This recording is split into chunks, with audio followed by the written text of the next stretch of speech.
Ministro Santiago Cafiero, ¿cómo le va? Gracias. ¿Qué tal? Muy bien. Ministro, las expectativas a partir de ahora, de esta nueva etapa de cuarentena en la Argentina.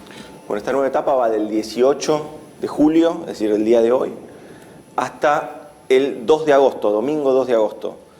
En esta etapa, lo que se dispone en el decreto de necesidad de urgencia que se publicó el día de hoy para entrar en vigencia en esta nueva etapa, lo que se estableció son las zonas donde queda el aislamiento, es decir, el aislamiento social preventivo y obligatorio, eso queda para el AMBA, la zona del AMBA, queda para la zona de San Fernando, Chaco, y queda para la provincia de Jujuy. Esas quedan como partes de la Argentina que quedan en zona de aislamiento. Esas zonas de aislamiento tienen una circulación más restrictiva, tienen naturalmente que tener y extremar otro tipo de cuidados, y el resto del país está en zona de distanciamiento social. La zona de distanciamiento social lo que implica es que las autoridades provinciales o jurisdiccionales son las que van autorizando y reanudando la vuelta de actividades tanto comerciales o económicas o sociales. En ese sentido hay que poder distinguir hoy el marco normativo, cómo queda establecido durante este tiempo hasta el 2 de agosto. En este caso, ¿qué va sucediendo? En las zonas de distanciamiento, bueno, las provincias, las jurisdicciones van evaluando con sus equipos qué actividades pueden ir reanudando. A partir que las van reanudando, simplemente nos informan, le informan al Ministerio de Salud de la Nación y a la Jefatura de Gabinete de la Nación, nos informan las actividades que han llevado adelante. Y las áreas que quedan en aislamiento, AMBA, San Fernando, Partido de San Fernando, Departamento de San Fernando en Chaco y la provincia de Jujuy, tienen que elevar un protocolo y pedirle a la Jefatura de Gabinete de Ministros que haga la excepción para reanudar esa actividad. Esto es lo que vamos a estar viendo en estos días, de hecho lo hemos visto el día de ayer, tanto la Ciudad de Buenos Aires como la provincia de Buenos Aires, ya encarando un proceso de reapertura programada, con mucho cuidado, extremando también las medidas de cuidado y con los protocolos, y también asumiendo que esta es una etapa donde el presidente así lo estableció el día de ayer y también lo expresó y lo venía expresando, pero sobre todo con mucho énfasis el día de ayer, la necesidad de que sea a partir de una responsabilidad social individual como garante de todo lo que se está abriendo. En definitiva, lo que nosotros estamos necesitando es que obviamente las actividades se reanuden, que la vida social también se reanude, se recupere, pero lo tenemos que hacer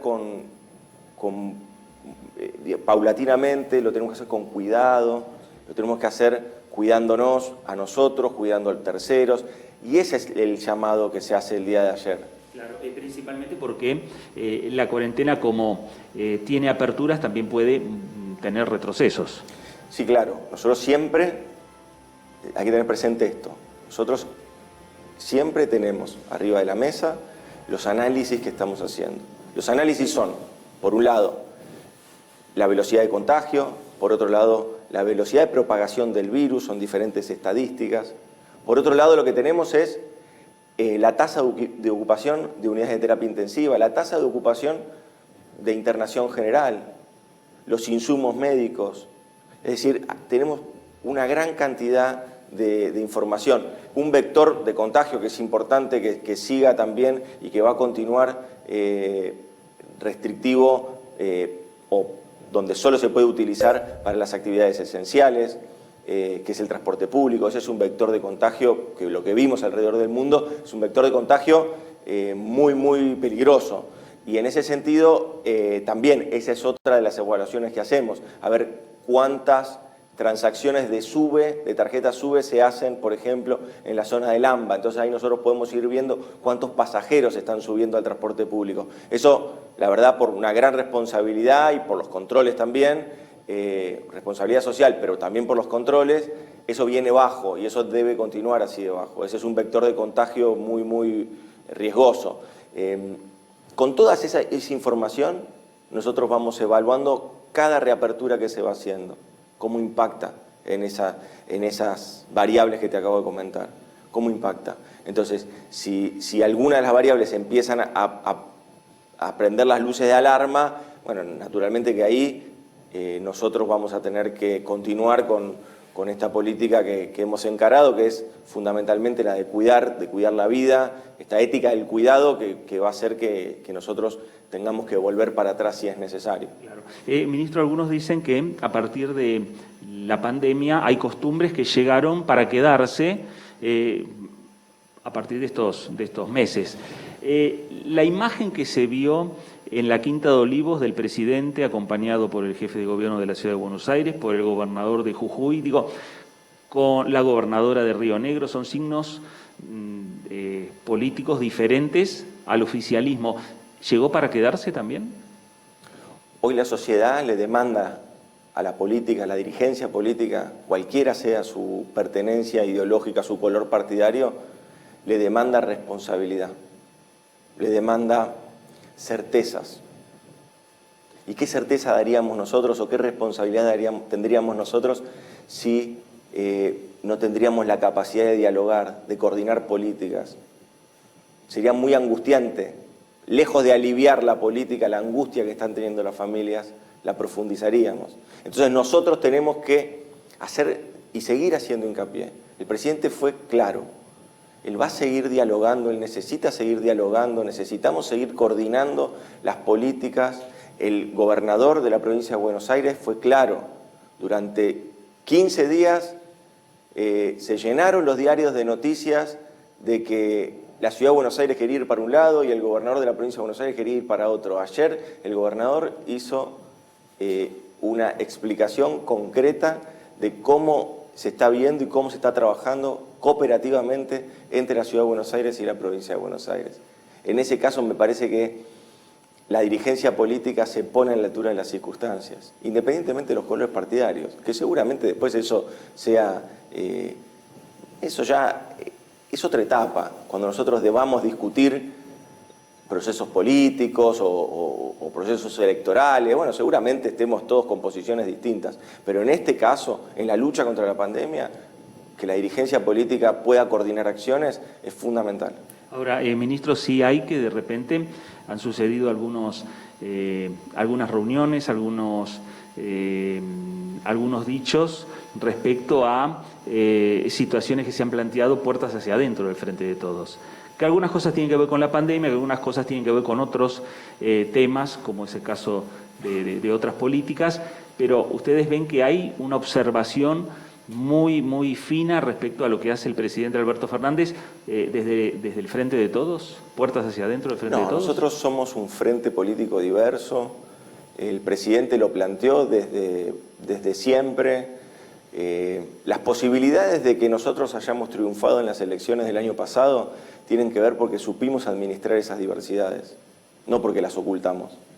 Alberto Fernández no va a ser el presidente del pensamiento único, va a seguir siendo un presidente que construye a partir del debate público, del debate interno, del debate de ideas. Lo va a seguir haciendo hacia adentro del Frente de Todos y también con cada uno de los partidos que componen ese frente. Esto es lo que a nosotros nos da fortaleza. A nosotros nos da fortaleza esa diversidad, porque esa diversidad es una diversidad sana, no obtura la discusión, no obtura la posibilidad de pensar nuevas ideas, nuevos proyectos. Acá hay un presidente que ha decidido escuchar no solo a sus partidarios, no solo al Frente de Todos, sino ha decidido escuchar también a todos los argentinos y argentinas a la hora de avanzar en cuáles son las mejores políticas para salir adelante, no para salir solamente adelante de lo que sucede con la pandemia, sino para salir adelante como Argentina. Nosotros iniciamos un gobierno que tenía aumento de desocupación, que tenía aumento de pobreza, que tenía miles de pymes cerradas, que tenía una situación macroeconómica totalmente desequilibrada, un problema de deuda heredado. Irresponsablemente se había tomado una deuda y que todavía hoy nosotros seguimos en la negociación y esforzándonos para ver cómo salimos adelante y cómo hacemos que esa negociación no deje jirones de soberanía en el camino, sino todo lo contrario, sea una negociación de deuda que le permita a la Argentina, desde su soberanía, discutir su proyecto de país y que esa deuda sea una parte, sea un capítulo, pero que nunca sea un cepo al crecimiento, un cepo al desarrollo económico del país. Nosotros nos propusimos abandonar un modelo de especulación financiera que se había instaurado en la Argentina en la época de Macri durante 4 años. Abandonar ese modelo de especulación financiera para ir a un modelo de producción y de empleo. Ese tránsito es un compromiso que nosotros hemos tenido. Metafóricamente el presidente lo llamó poner a la Argentina de pie. Ese fue nuestra prioridad, ese es nuestro compromiso. Y nosotros lo vamos a hacer, nosotros lo vamos a hacer. Ministro, hablando de los compromisos, del diálogo, de medidas, vienen las medidas que hay que adoptar post pandemia, que seguramente ya también se están trabajando. Seguro, hoy lo que nosotros tenemos es que seguir ahondando en la lucha contra la pandemia. La lucha contra la pandemia lo que nos trajo es generar rápidamente políticas de cuidado de la salud al principio. Entonces por eso fortalecimos el sistema de salud, hicimos 12 hospitales modulares, generamos todo un entramado productivo de reconversión, fundamentalmente PYME, que son las que hoy proveen a nuestro país, a nuestros médicos, a nuestros especialistas, a todos los que están poniendo el cuerpo, los proveen de los insumos médicos. Tenemos en ese sentido soberanía desde el punto de vista de los insumos médicos, gracias a nuestras pymes, gracias a también una orientación del gobierno nacional, pero fundamentalmente gracias a ese espíritu pyme emprendedor que tienen nuestros empresarios y empresarias. Después tuvimos que trabajar en el cuidado de los ingresos de las familias, porque claro, para cuidarnos había que generar políticas muy restrictivas desde el punto de vista de la circulación y de las actividades, porque de ese modo íbamos a evitar muertes. Lo que se estaban jugando eran vidas argentinas, siguen siendo las vidas, lo que sigue estando hoy en riesgo permanente con respecto a la lucha contra la pandemia. Se tuvo que trabajar entonces en los ingresos familiares y se hizo el ingreso familiar de emergencia. Casi 9 millones de argentinos y argentinas hoy han cobrado ese ingreso familiar de emergencia. Se ha trabajado también en el cuidado de nuestras pymes, de nuestros comercios. Se han desarrollado líneas de crédito. Se ha recompuesto el crédito en Argentina para el sector productivo. Más de 360.000 millones de pesos se dieron en líneas pyme al 24%, cuando el año pasado esas tasas eran imposibles, porque era un modelo de especulación financiera. También trabajamos con el programa de asistencia al trabajo y la producción. Hay millones de argentinos, entre 2,5 millones de trabajadores, tuvieron en su cuenta bancaria una leyenda que decía que era un aporte del Estado Nacional el salario social, el salario complementario que pagaba el 50% del salario de ese trabajador, donde 97% son pymes esas empresas, donde el 94% son empresas de menos de 25 trabajadores y trabajadoras. Así que nosotros fuimos avanzando en muchas políticas de cuidado. Ahora viene también una etapa de la recuperación. Nosotros tenemos que continuar con las prioridades que el presidente va fijando. El presidente ayer nos convocó fuertemente a que cada uno tiene que seguir cumpliendo su rol en esta tarea, no los funcionarios, los argentinos y argentinas. Cada uno tenemos que cumplir nuestro rol social, nuestro rol histórico en la lucha contra esta pandemia y vamos a ir de a poco recuperando. ¿Recuperando qué? ¿La economía? Sí, claro. ¿Las pymes? Sí, claro. ¿Los comercios también? Pero también recuperando los abrazos, recuperando la vida social. Y todo eso nosotros lo vamos a ir pudiendo hacer con el acompañamiento de la gente. Con el acompañamiento de la gente. Esto no son medidas que toma un gobierno. Estas son orientaciones, prioridades, medidas de gobierno que la sociedad argentina está acompañando. Ministro, cuando usted está relatando, en definitiva, qué políticas están desarrollando el gobierno en el medio de esta pandemia, en el medio de esta cuarentena, ¿cuál es la reflexión que usted tiene cuando ve documentos, por ejemplo, que dicen que la democracia está en peligro, que la cuarentena la llaman infectadura, a partir de lo que ustedes están haciendo? Me parece que es muy injusto lo que se está haciendo. Me parece que es muy injusto porque se le falta el respeto a la gente, se le falta el respeto a las familias argentinas que continúan con las políticas de distanciamiento, con estos cambios de hábito que habíamos hablado, y que estamos, obviamente que todos estamos cansados con el tema de la pandemia, pero tenemos que seguir luchando, no tenemos que bajar los brazos. Para el resto que trata de hacer política con esto me parece que es bastante irresponsable, pero ya lo he dicho en otra oportunidad. Yo creo que, así como cree el presidente, de que hay que poder separar a los opositores. Hay opositores con los que sería injusto que nosotros pongamos a todos en la misma bolsa. Hay opositores con los que se puede trabajar, con los que se avanza, con los que se disiente. Nunca nosotros fomentaríamos un pensamiento único, para nada. Opositores con los que se disiente, pero que coinciden en la búsqueda de encontrar soluciones para la pandemia, de encontrar soluciones para las externalidades, es decir, los efectos que provoca la pandemia. Porque los efectos los provoca la pandemia, no la cuarentena. Ministro, la búsqueda de consensos y de acuerdos pasa también el Congreso Nacional. La moratoria que está en el Congreso, que comenzó ya a tratarse en la Cámara de Diputados, ¿es una medida directa ya pensando post-pandemia? Son las medidas de recuperación que empezamos a enviar al Congreso para que se debatan, y nos parece que evidentemente son herramientas necesarias para volver a reconstruir y a reconvertir y fundamentalmente a recuperar esa tarea tan necesaria que es la de la producción y la del empleo. Nosotros tenemos que volver a recuperar eso. La moratoria es un alivio, la moratoria es un camino, tiene una envergadura muy, muy importante. Para nosotros es en esa línea. Creemos que se va a dar este debate, que es un debate muy sano en la Cámara de Diputados, y esperemos que se apruebe claramente. ¿Para eso también necesitan la ampliación del presupuesto del año 2019?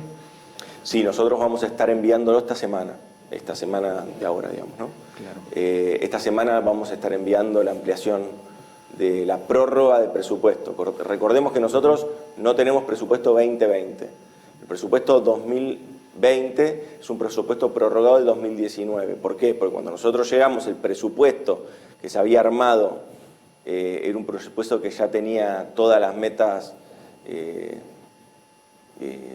distorsionadas, ya no era un presupuesto que no servía, era un presupuesto que se había hecho antes de lo que fue el reperfilamiento que hizo el gobierno anterior, que había pateado todas las deudas. Es decir, era un presupuesto que ya no cumplía prácticamente con ningún parámetro de equilibrio macroeconómico, no cumplía con ningún parámetro en general, había pateado todos los problemas para este año, no había cumplido con nada de lo que se había propuesto. Es decir, era un presupuesto que era muy difícil de tratar, y aparte nosotros lo que necesitábamos era justamente romper la lógica. Ese presupuesto tenía en su hoja de ruta, un presupuesto es una hoja de ruta, en su hoja de ruta tenía un modelo de país que era un modelo de país de especulación, orientado a la especulación. Nosotros necesitamos un modelo de país orientado a la producción y al empleo, fundamentalmente un modelo de país que vuelva a tener inversión pública. El presupuesto anterior era un presupuesto donde se seguía depreciando cada vez más la herramienta de la inversión pública. Nosotros tenemos que recomponer la inversión pública.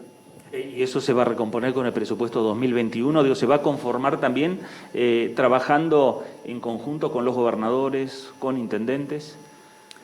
Nosotros lo que vamos a hacer esta semana es enviar la ampliación de la prórroga del presupuesto 2019, es decir, que sería para terminar este año.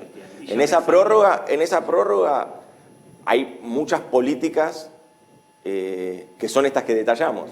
El IFE, el ATP, se incorporan en esas cargas presupuestarias.